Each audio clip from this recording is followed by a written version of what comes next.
Listen to me. Welcome back to SouFLoTV again, everybody. It's your host with the most. Go grab your drink. Go grab a drink and come and sit in for this one because this one is very, very interesting. Okay? A lot of people might not know about this case, so before I let you watch the video clip of this man speaking from prison, I want you to understand the full story. So this is the full story.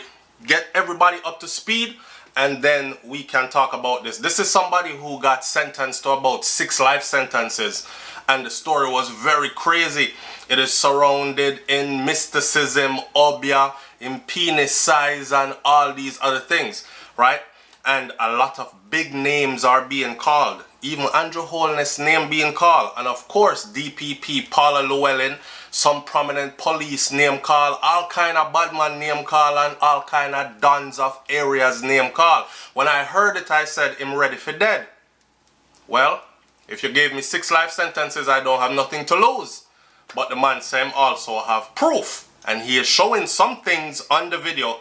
Anyhow, this is the story, and this story is about Michael McLean. I don't know if you remember the Michael McLean story. So in about, I believe this was 2018. In 2018, the Observer actually printed this story. And the headline said that the St. Thomas murder victims were blood sacrifices, says the prosecutor. So in what has been described as a case of sex, lies, and obia, hang on tight. I am setting the video up so you understand what you're watching, because he is claiming that they told lies on him in court, and now he is going to tell the truth. So listen to this first. In this case has been described as a case of sex, lies, and obia. The lead prosecutor, in urging the jury to return a guilty verdict in the Michael McLean murder trial, yesterday asserted that the 6 family members were killed as a blood sacrifice so that the accused, which you're about to hear speak from behind bars, could overcome his impotency. Long story short, it was said that his woman went to some obia woman, and the obia woman or obia man suggested that he drink something and eat something. Well, the something that she gave him to drink and eat, that was the alleged story before. It killed him nature. His thing couldn't work anymore. So he had to go get this curse taken off of him. And in order to get this curse taken off of him, some blood had to be sacrificed. Now hear this. So all of them were killed as a sacrifice. This is Director of Public Prosecution Paula Llewellyn, and this is what she said during her closing argument in the Home Circuit Court. Remember, Paula Llewellyn, her name is going to come up again. Alright, she explained that based on McLean's fixation of his own penis throughout the trial and how confident he was about his sexual prowess, it was clear that his penis was extraordinarily important to him, and that the victims were killed to protect the return of the golden penis. You will hear him talk about the penis a lot in this video as well. Llewellyn said that the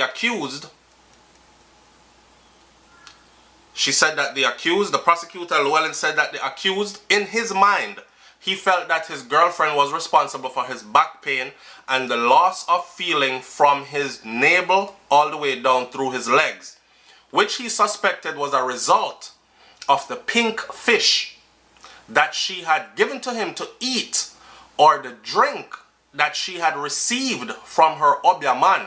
So he murdered her and her family because him said a obia should work upon him and kill the penis. He was known as a gallus. She did want him for herself. So she go obia man and kill him nature since him don't want to keep the thing exclusive. That is what the accused. Anyhow, you think he can come and admit that his belief in obia and his stupidness and ignorance kill all these people? This is what Paula Llewellyn said in court. Llewellyn said that McLean had skillfully planned how he was going to kill the victims, and that he killed them all with precision, except for the child who was buried, as all 5 victims died from a clean cut to the neck. However, he said that there is no perfect crime. This is what she said. She told the juror that not to forget that McLean was the last person who was seen with his girlfriend, Terry Ann Teeny Mohammed, and her grandniece, Jihad McCool, whose body was found in a shallow grave in St. Mary. Llewellyn also said that the person who killed them had in their possession something to cause fire, because Muhammad's torso had been significantly burnt and pieces of burnt wood were found in the dense area where Jihad's body was found.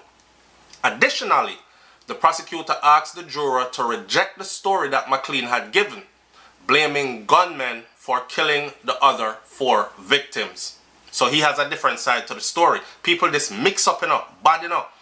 Been talking for 5 minutes now. Bear a little bit further and then listen to what I'm gonna say. Alright. She warned the 7-member jury, do not let this man get away. It is wrong, and what he did to this family was wrong. Meanwhile, attorney Carlton Coleman, who assisted the accused in his closing argument, said that the police were not interested in uncovering the truth, but instead they had done everything to identify his client as the person that was responsible. They framed him up. Now, this man is a very prominent man. Was a very prominent man. Millions of dollars, knows some prominent people, rubs elbows with the who's of who's, and was a very successful businessman. Seen? Alright. The attorney argued the jury, which consists of 4 women and 3 men, to rubbish the claims that Obia was the motive for these murders. His lawyer was telling the jury, said, this not have nothing to do with Obia. It wasn't my client that did it, but the police spent all their time trying to frame him for it. They want you to believe that the motive is Obia, but the real motive is violence. And it ended up in the death of Teenie and her family, yet they did not investigate it. This is what his lawyer had said. He also told the jury to bear in mind that McLean had given the police the names of 2 individuals who he said were responsible. As it relates to the accused man's story, that men had accosted him and killed his girlfriend and Jihad, her grandniece, Coleman said that the men who had murdered the victims left McLean behind so that he could be the fall guy. Coleman also implored the jury not to act on the prosecution's advice to convict Mr. McLean, as the Crown's case lacked substance and was essentially a slapdash investigation. Don't bust your brain if you don't feel that way, that Mr. McLean is guilty. Don't feel guilty if you don't feel that he is guilty. Coleman further told the jury that having seen the case die a natural death, you don't try and revive it. So you just come and return a not guilty conviction. McLean is being tried on 6 counts of murder for the death of Mohammed and her 9-year-old son, Jesse Uglive, along with her niece, Patrice Martin McCool, and her children, Lloyd McCool, Jihad, and Sean Chin, who were all killed between February 25th and 26th. 6 counts of murder. Muhammad's badly burnt body was found in bushes and all these other things. So that is the premise on which he went to prison, right? He is claiming that... Anyway, listen to the video. And you're not going to hear me speak again. Just leave your comments in the comment section below. My final summation or my opinion of all this is way beyond all of us. It is very big, it is deep, it is huge. It exposes levels of corruption. If what he is saying is true, that I just think him ready for dead. Because if you come out and tell things like this and call names and show pictures like he has done, I think you're ready for dead. And being where he is in prison, it can go so really easy. Alright, see the video here. I'm going to watch the video with you now. Okay, my name is Michael McLean, Mr. Andrew Holness and Chief Justice Mr. Brian Sykes. You're the reason why I'm doing this recording. Now, 15 years ago, my character has been assassinated on that murder in St. Thomas in 2005. during that period of time when that incident happened, the 5 guys who was responsible for the murder. However, they was released. I'm the only one who kept behind bars. Now, after being behind bars, I was approached by some big name police that I'm supposed to keep my mouth shut and everything will be okay. Now, after being in custody, fake bail hearing has been put in for me to go on the street to retrieve money to give back to these guys. Now, 2 weeks before these people got killed, we all 7 of us, the 6 deceased and myself, went to Inspector Hall asking for help. However, Inspector Hall took the report and said she was going to handle it. However, 2 weeks after that, the 6 people got killed. Now I'm the one who's left accused without no form of proof, no form of investigation being done. Now what I'm going to show to you now, Mr. Andrew Owens, I was born in the 60s, and I remember parents used to say to you, show me your company, I tell you who we are. And they also say anything that goes on in the dark will come to light. Now, this is what I'm giving you now, the light. Now, when this incident happened, Mr. Andrew Owens and Mr. Brian Sykes, everybody knew this was a one-man murder. They found body in places like Needham Pen where I never been in my life, not even one single time. Now, as I was saying to you, I was approached by some big people when I was behind bars, instructed to keep my mouth shut, so that's what I did. There was no police report written at that time, even to take me through trial. Now, when this thing reached into Paula Lewin's hand, this detective who was supposed to do the report and whatever, Mr. Bell, Carlos Bell. Now, at the day of trial, they said there's no police report because it got mixed up or whatever. However, Mrs. DPP Paula Lewin said she had an idea what this case is all about because she have a witness whose name is Patricia who told her that I have a 12-inch dick. So this case was based on 12-inch golden dick instead of the 6 people who got killed in St. Louis. Now, after being in custody, lawyers come to me, they put in fake bail hearing date. Bail hearing date is for 2:30, right? When I reached Circuit Court, there's a next car waiting for me right there. 6 blocks down from the Circuit Court, there's another rental car. That is the meetup spot, that's what we call it. However, I was given my own rental car to go retrieve money. They told me I have 6 hours each time that I go out. Now for the 17 years, I'm quite sure Jamaica heard that I've been out on the street 19 times for 6 hours and 6.5 hours each time. Now, Mr. Andrew Owens, I want to ask you, which murderer killed 6 people and get the chance to go out to the street and retrieve money then? Whatever. Why didn't I escape?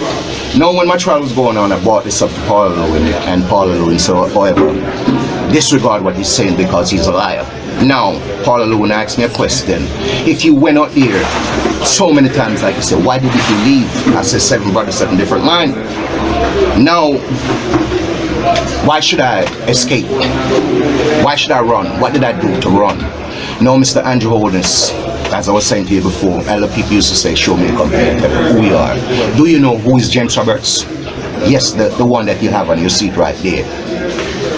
Do you know who is James Roberts? James Roberts is one of the biggest drug dealers in Jamaica. And Mr. Andrew Owens, 65% of Jamaican saying that your big mansion is built on Mr. James Roberts' cocaine money. So you tell me, now, the 5 guys who got picked up when this murder just happened, these guys work for James Roberts. The Don of St. Thomas, his name is Saladix. He's the one who got the contract. Now what these people got killed for, this is the vital question, a lot of money. The deceased have a brother by the name of Cheval.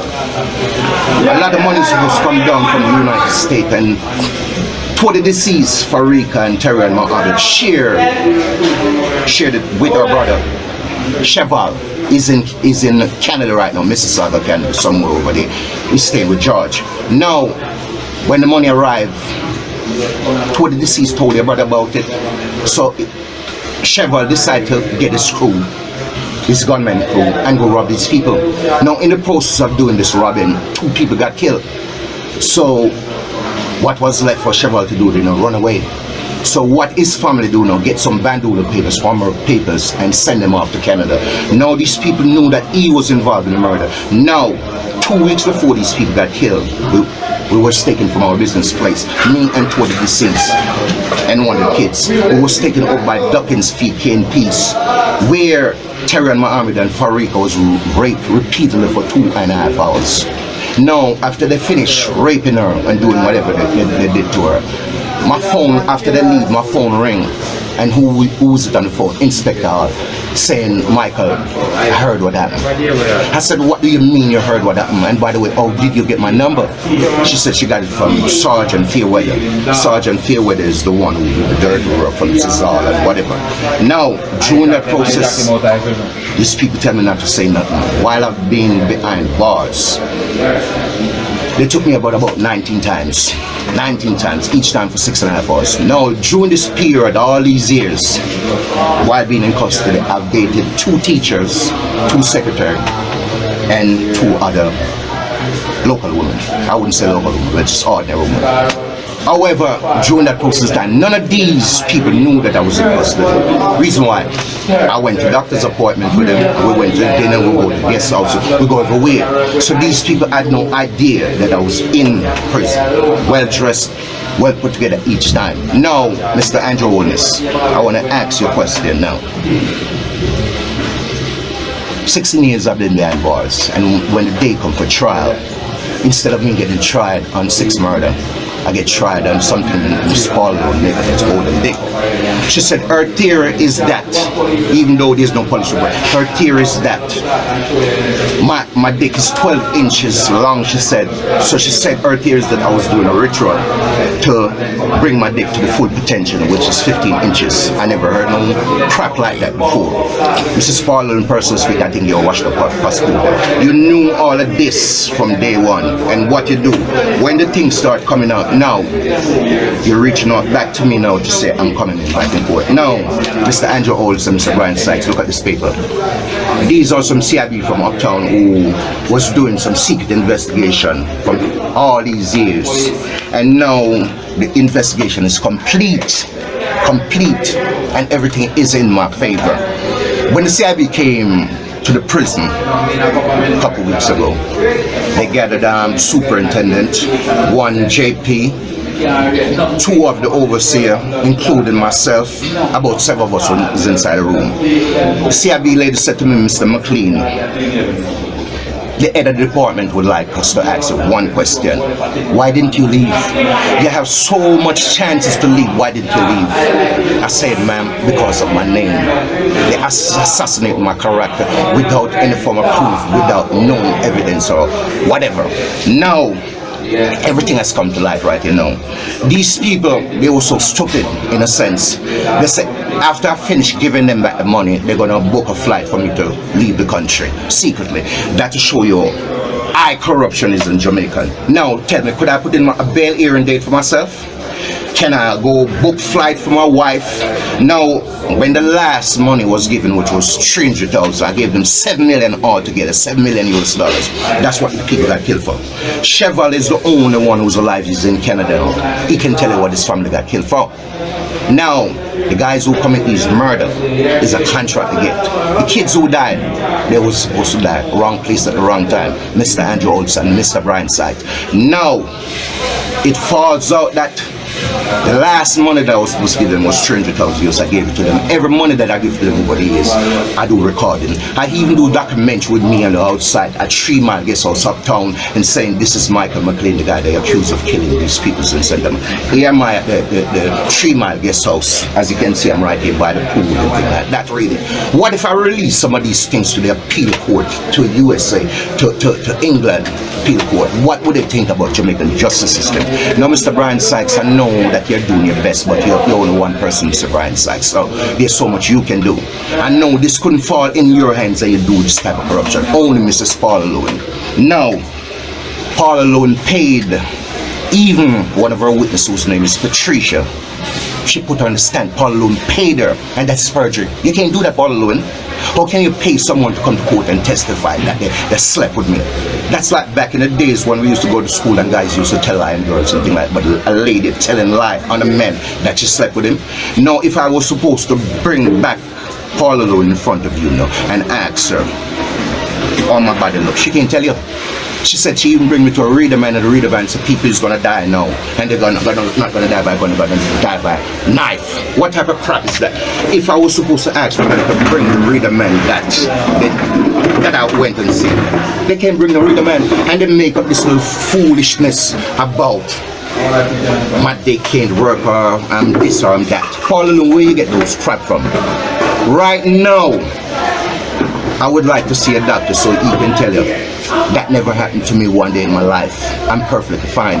Now, every week a 40-foot container comes inside my house, in front of my house, filled with goods that I have to unload myself. So during that period of time, after I unloaded all those 40-foot containers, each week I start having some back pain in my lower back. Not my dick is spoiling, so get your story straight.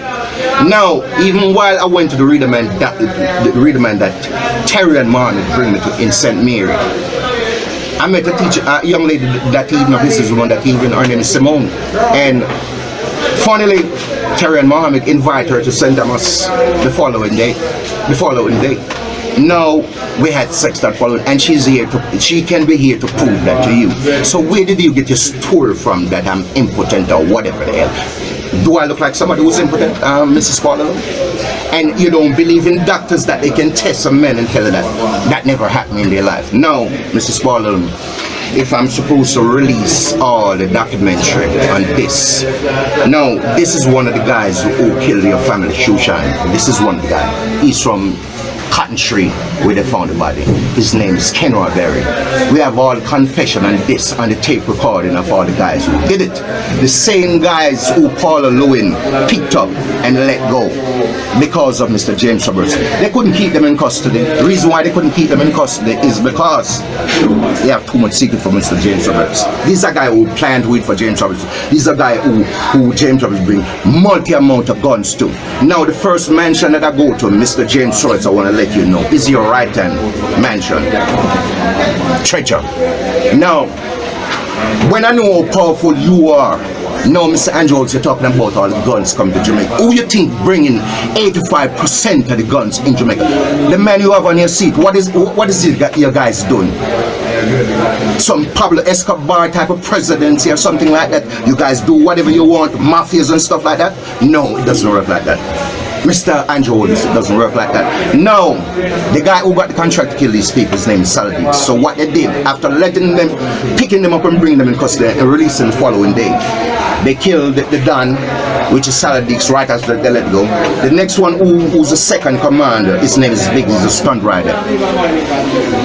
They fly him out to New York, and as soon as he reaches to New York in the Bronx, they kill him. Now, what you guys trying to cover up? No, only 3 of the killers left. This is one, and 2 more. One Rasta, one Leave, and another one with big eyes. His name on the tape recording is all on that thumb drive. Now, I have documentary, Mrs. Paula Loon, Mr. Andrew Holness, Mr. Chief Justice Brian Sachs. I have documentary that I can release to appeal court, England court, in even to the USA. Let it spread all over the place, go viral, to show them the corruption that goes on in this. Now, Paula Lewin just sent back for me a couple weeks ago. The 2 CIB, she sent them back to me. As I said, she sent them back to me. We're going back in court. Now, Mrs. Paula Lewin, I'm going to say to you now, 9 of the police officers say if they're going down, a lot of big names going down. Don't think you're gonna just charge 9 or 10 police behind all of this corruption and things like that, because you know who the money belongs to. Major, the money belongs to. Now, Major, they call him Mike. My name is Michael McLean. They call me Mikey. So don't get the name mixed up. So when you heard about Mike, not this Mike you're talking about. Major. He's who the one all the money belongs to. Now, Major is a guy who paid off a lot of big people in the town, so he's well protected. So what are you guys saying? Do I look like a lamb? Who you guys want to sacrifice? No, I'm a certified chef. I'm good at what I do too. I don't believe in stealing, telling lies or anything. So how did I fall in this predicament? Now, Mr. Andrew Holness, what I'm about to say to you now. You see that man you call James Robertson, be careful. Because maybe when America ready for him, you'll be surprised your name on it too. So just be careful. As I said to you before, our people back in the days used to tell us, show me a company, I'll tell you where you are. Mr. Andrew Holness, Mr. Brightside, let this woman clear my name up, Mrs. Paul Lowen. Clear my name up because you assassinate my character without doing any form of investigation, no form of this, nothing at all. So basically, you gave me a kangaroo trial. Now, the witness that you bought on the stage, 1 minute into the trial, I fired my lawyer because he gave me an ultimatum. He said if I'm going to squeal on these police officers and bring them down, because I'm not supposed to burn my bridge before I cross. So he's giving me an ultimatum, don't speak. No, the ultimatum should stop. No, I'm speaking out. No, I'm asking, but clear my name. You guys take away a lot of money that belongs to me. No, during the 19 trips, I gave them 3.8 million US that belongs to me. And another 3.2, that makes it 7 million. 7 million I gave them over the 17 years. Mr. Andrew Holness, 3.8 belongs to me. And I didn't steal it. I didn't do nothing different from Mr. James Robertson. I work at some of the biggest name restaurants in New York. I also work in one in New Jersey, Bennigan's, that's right off Route 412 Van Brunt Street.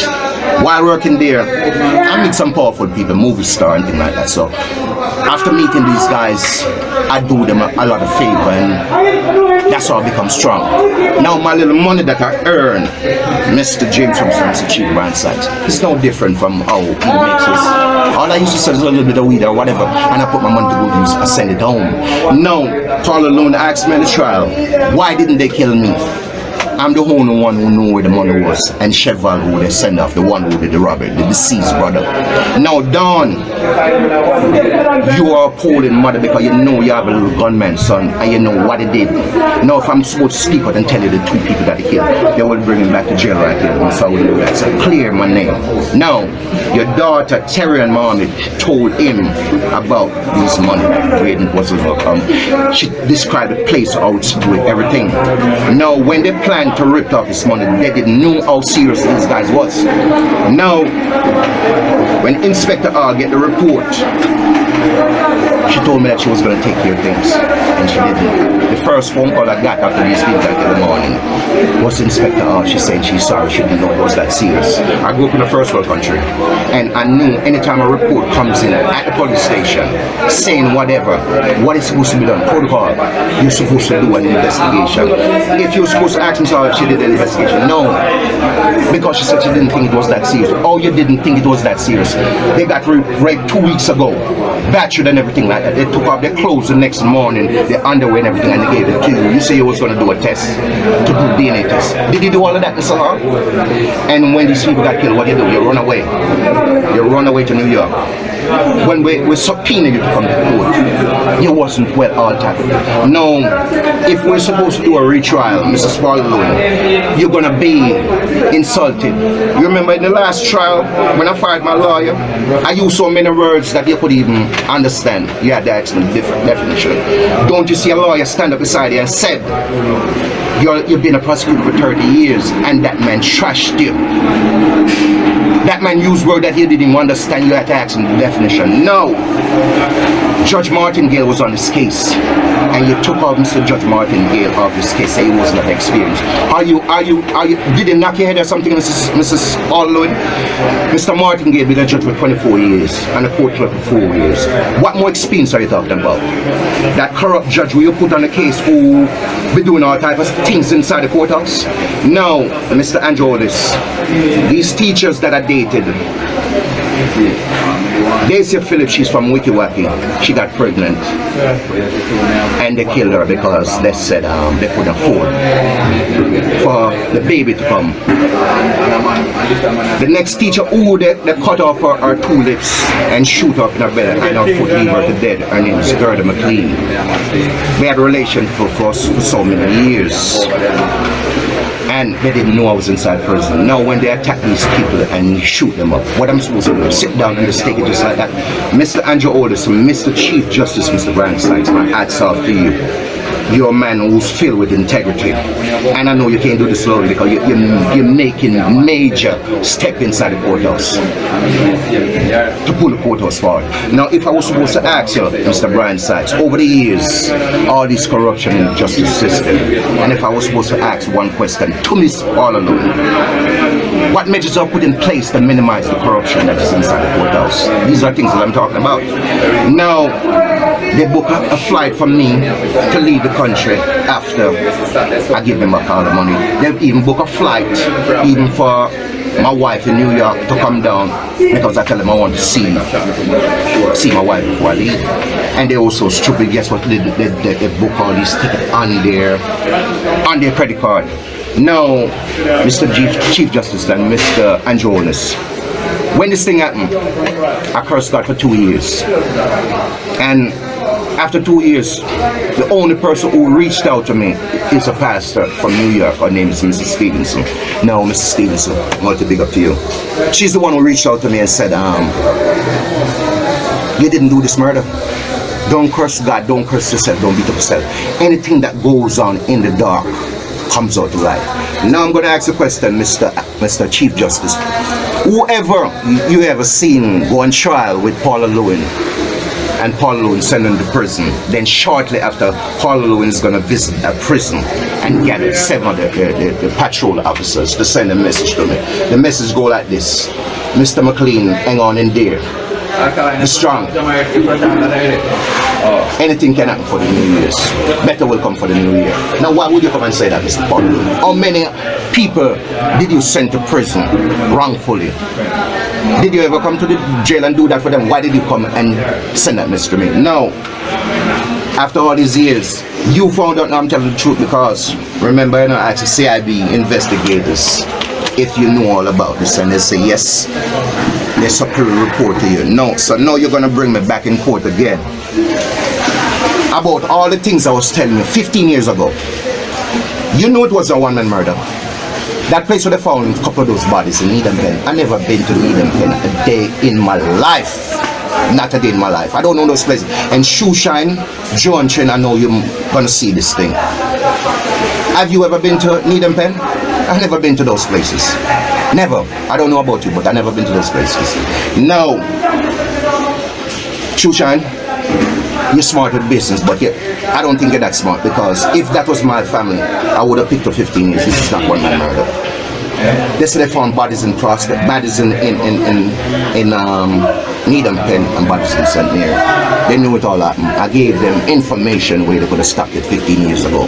But because these guys work for James Travers, I had to come to prison.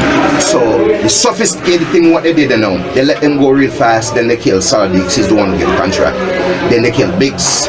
No, even two. This one spill his gut. Shit up himself and spill his gut that he came to the police station and let them know, and they told him to keep his mouth shut. Not only that, 2.5 years after, 2 fishermen came to Paula Lewin and they were told to keep their mouth shut. Wife, Mrs. Paula Lewin, who paid you to do this, Miss Paula Lewin? I know Chief Justice Brian Sykes wouldn't do this. Now, if we were supposed to go back on a trial, retrial right here now, and you bring back Mrs. Patricia, do you think Patricia can describe how my body look? Never, because I have slept with her. When the trial started, she said the reason why she's testifying on your behalf, Paula Lewin, is because all these years she wanted me and I wouldn't give her the time of the day. Even if a man didn't give you the time of the day, oh, you're gonna know how my body look. Much as my private part, I know that it's 12 inches long. And we ever hear in stupidness like this, a man goes on trial for a 12-inch golden dick, and the type of suit that he wears, and the type of jewelry and stuff like that. Those things are not supposed to matter. Not supposed to matter. It's facts you bring in court, not hearsay, she say, or whatever. Facts, DNA, and whatever. No, when I asked you, Mrs. Paula Lewin, to turn to the jury and tell them what you got against me, one proof, you couldn't tell them nothing. Circumstantial evidence. What is circumstantial evidence? My restaurant and my gym, they run my business for me. I run my business down in St. Elizabeth also. I have other business going on with clothes, name brand clothes, shoes, etc. Name it. I do it. I work 15 and 14 hours a day. I don't have no time to be on the street talking to this guy or this person or that person. No, I'm not that type of person. And Mrs. Paulo, you said in the trial, you're making gestures talking about me having a big dick and if I wear short shorts. What is this, a cartoon trial or something like that? No, in the trial, I say if you check the radius from St. Thomas to St. Mary, it's a whole other time. No, the pathologist said these people were killed between 12 and 12:30, between that.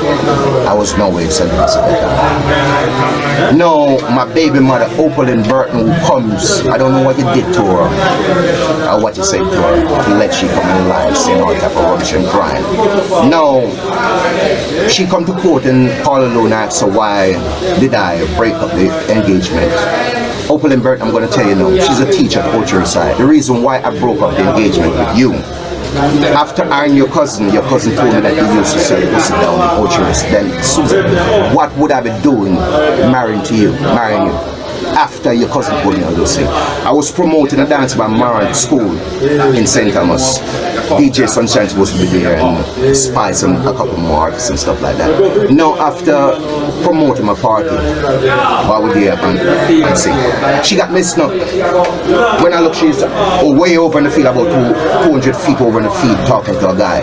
When I go over there and say, what are you doing? She said, baby, this guy called me over here and said I look like DJ Sunshine. I said, you mean the guy called you all the way 200 feet all the way in the field over here to tell you look like DJ Sunshine? No, suppose you would have told you look like Olive Berry. What you would have done? Jump on his donkey and run up in the hills or something like that?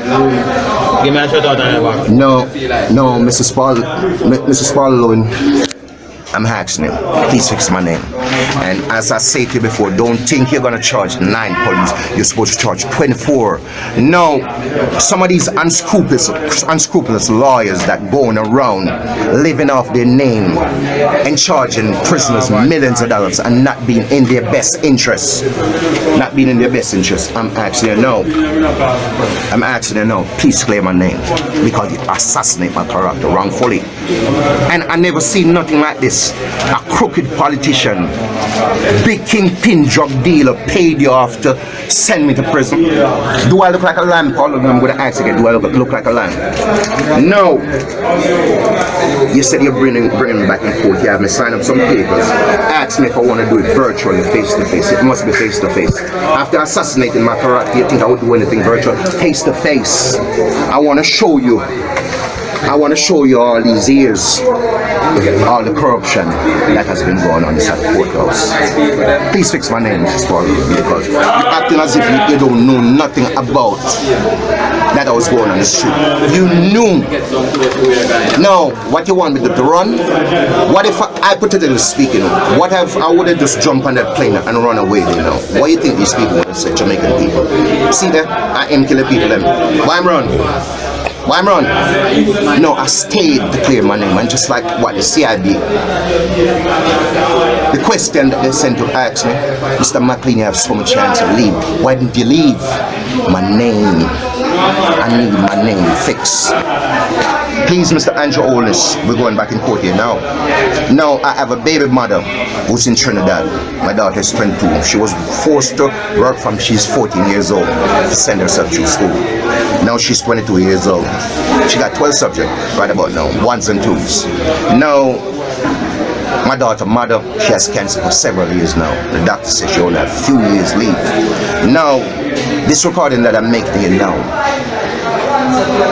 I would like for you to step on this for me because I don't need to get on the message that my baby mother died while in prison right here. Please fix my name on a fast basis, please, because if not, I would be forced to release most of these documentaries that I made of the killers, alright, and even while I'm outside in the street. 19 times for the 17 years I've been out here, 6.5 hours each time. Now, when I wanted the answers, I turned to one of the police who was helping me. His name is O'Neil Ramsey. Anil Ramsey. Now, when I wanted to answer who and who was getting this money I wasn't getting the right answers. So I did the morning while I was going out to retrieve money, I told them that I need a gun. So I told them I need a gun. So they gave me one. Now, what I did now, I didn't return back with the gun because I wanted to answer. I took his gun for 1 week. His name is Officer Anil Ramsey. He can tell you. Now, when I took his gun down, I told him I wanted to answer who my money was going to. And he gave me all the names, and he was surprised to know the names that he called. Now, Mr. Anil Ramsey can't tell you that I didn't take his gun, because guess what I did? All the bullets that was inside here, I went to St. Thomas and I fired 3 up in a tree. The suspension is left there, and the rest of the bullets, I stashed them. After 1 week, after he gave me all the names who my money was going to, I gave him back his gun. Now, Mrs. Paul, you say you didn't know nothing about what was going on.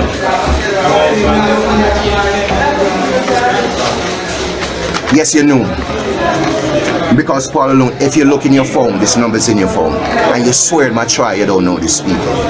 Yes, you do. Look at this. All right.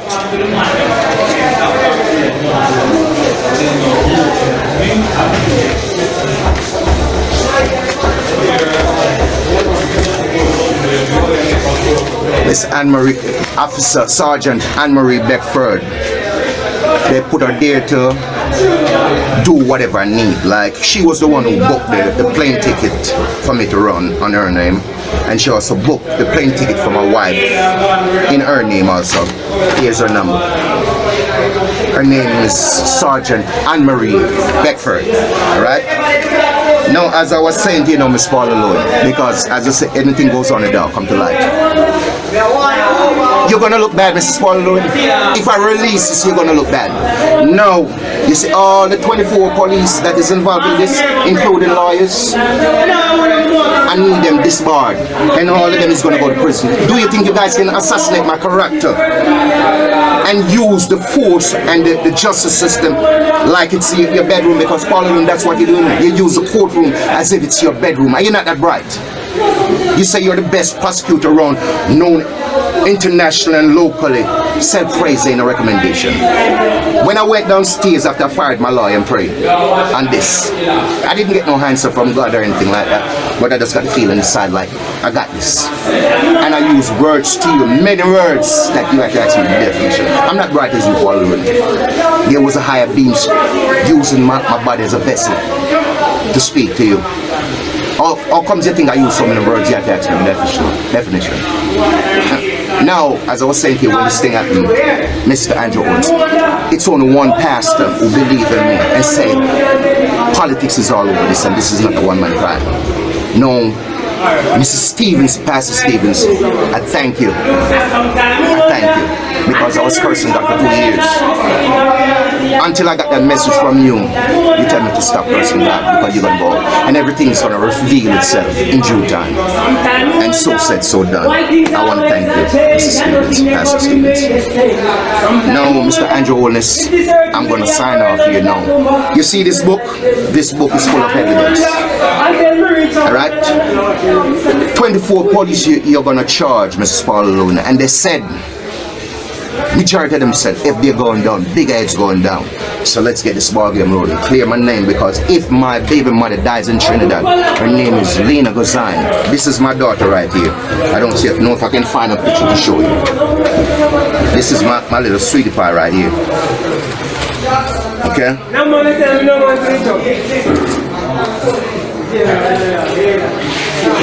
This is my little daughter right here. She's 22 years old now. She have 12 subjects, Mr. Brian Sykes, in 1s and 2s. Like, as I was saying to you, she was forced to work from she's 14 years old. But we have the same Jamaican you want good enough to run. My baby, I want to apologize to you for all that you've been through. At the age of 14, you had to work to send yourself to school. I will make it up to you in due time. I swear that. Mr. Andrew Holness, I don't lie and I don't steal.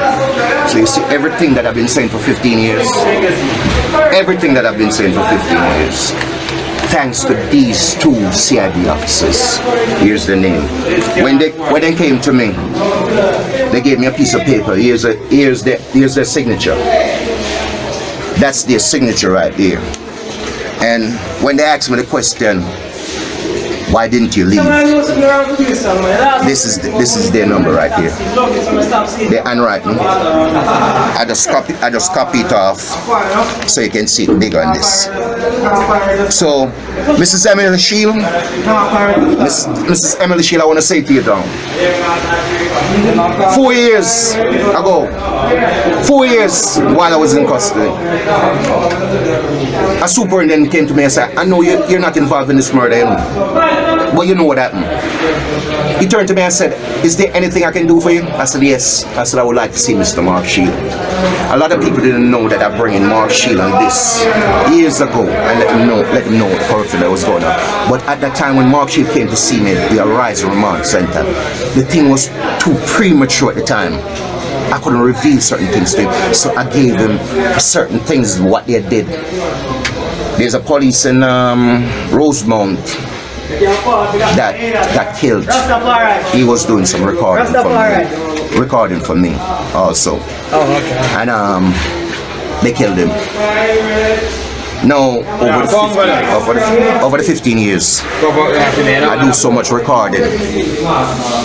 Mrs. Spalding, please don't let them let me release none of these, because if I release these on social media, it's gonna make it look bad. Please fix my name, Mr. Andrew Holness, Mr. Chief Justice, Mr. Brian Sachs. I don't want to keep up too much of your time right here now, but please, I'm asking that, fix my name, please. Thank you. I never go.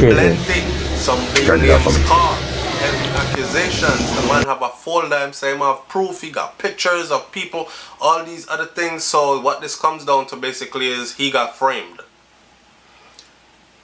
Now you have to wonder, was that a one-person crime, or was he being assisted? I don't know.